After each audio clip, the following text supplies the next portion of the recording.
Martina Navratilova est là où on ne l'attendait vraiment pas. La deuxième joueuse la plus titrée de l'histoire du tennis féminin vient de perdre des points auprès des défenseurs de la cause des transgenres. Celle qui avait osé révéler son homosexualité au début des années 80 a été invitée sur Twitter à réagir à un article intitulé « Les femmes transgenres dans le sport sont-elles vraiment une menace pour le sport féminin ?» publié par BBC Sport. Le cas de la cycliste sur piste Rachel McKinnon, qui a reçu plus de 100 000 messages d'insultes après une victoire, y était évoqué.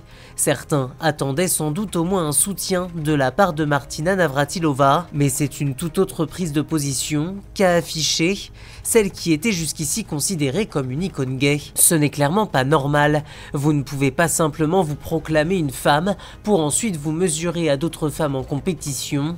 Il doit y avoir des règles standardisées et avoir un pénis et participer à des compétitions en tant que femme ne correspond pas à ce standard, a écrit Martina Navratilova sur le réseau social, un message repéré par le site sport.fr qui en a étonné plus d'un.